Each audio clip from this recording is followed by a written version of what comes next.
Shalom! Mais uma vez, no seu lar, junto com você, Ulpan Sem Fronteiras, um dedo de prosa com hebraico. O projeto Ulpan Sem Fronteira, ele nasceu como uma proposta de trazer incentivos às pessoas que não só são incentivadores, mas apoiam financeiramente o projeto, que dão todo um amparo para que esse projeto continue a existir, quer seja fazendo traduções diretamente do hebraico para a língua portuguesa, quer seja fazendo a análise de textos das escrituras ou falando sobre elementos da cultura e da tradição judaica. Hoje, em particular, nós iremos falar sobre o Tanar e, mais precisamente, sobre a Torá. Ulpan Sem Fronteira, um dedo de prosa com hebraico. Tanar, a Torá. Vamos lá? O termo Tanar é um termo usado no judaísmo para referir-se às Sagradas Escrituras.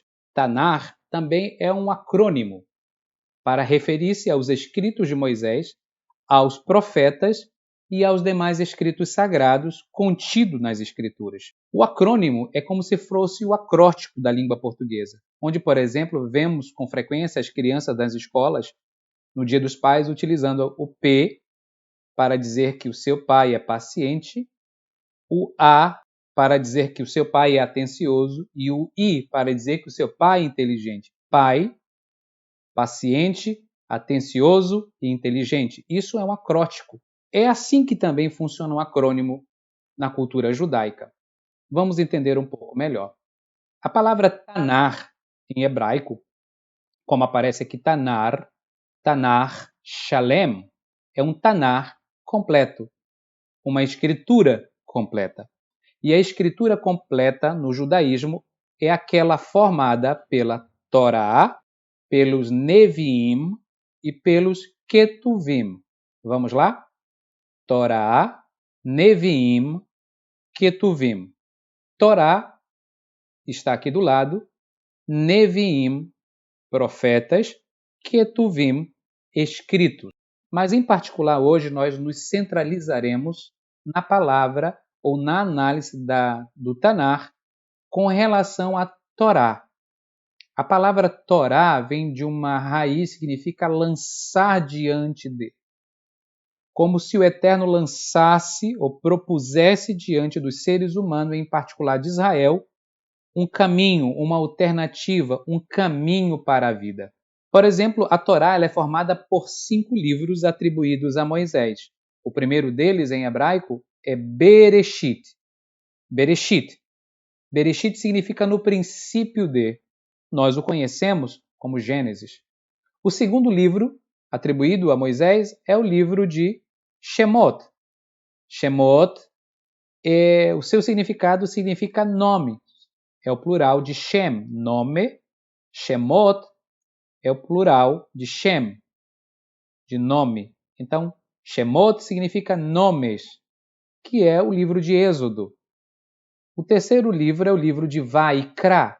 Vaikra é o livro de Levítico. E o significado da palavra Vaikra é e chamou. O outro livro é Bamidbar. Bamidbar é o livro de Números na nossa Bíblia em português. Mas o significado da palavra Bamidbar no texto hebraico do livro de Sefer Bamidbar é no deserto. O último livro da Torá é o livro de Devarim, que significa palavras ou também coisas. Mas no contexto desse livro, do Sefer Devarim, significa palavras. Deuteronômio é traduzido em português, é colocado, transliterado ou exposto em português, melhor dizendo.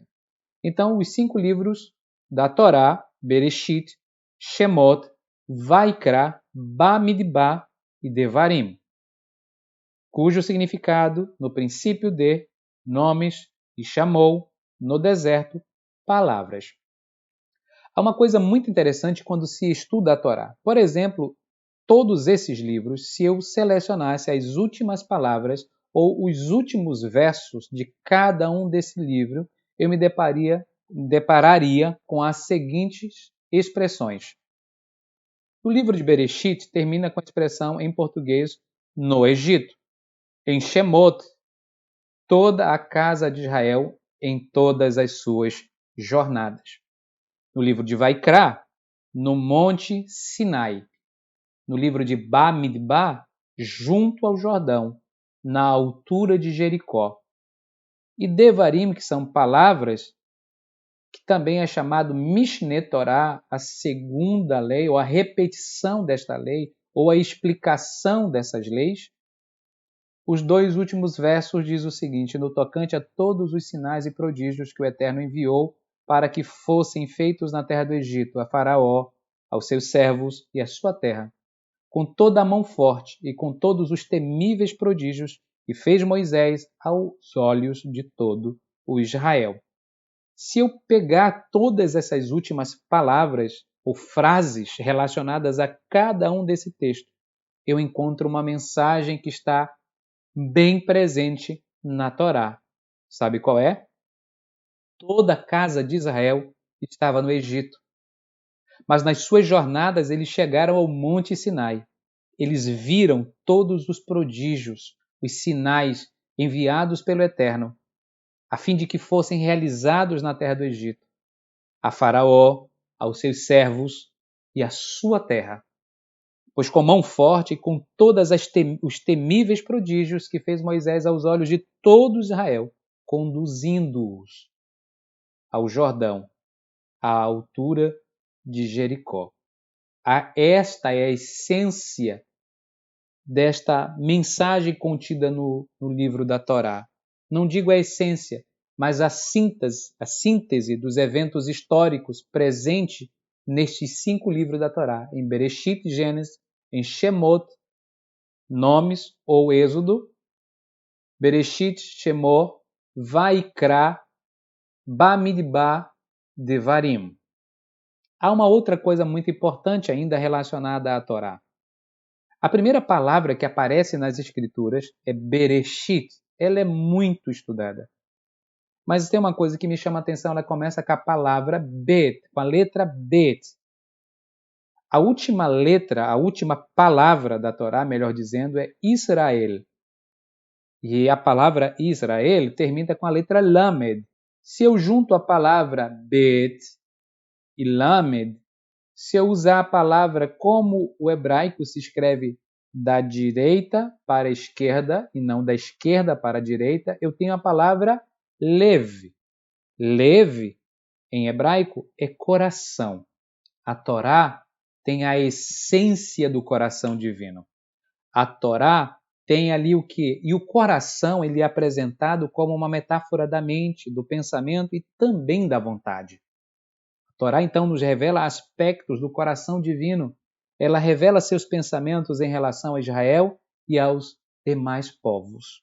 A Torá tem o coração da revelação divina, exposta e bem expressa e bem representada quando Moisés estava no Har Sinai, no Monte Sinai, recebendo as orientações divinas para ensinar o povo a lei de Deus, o coração de Deus, a instrução de Deus, um caminho para a vida.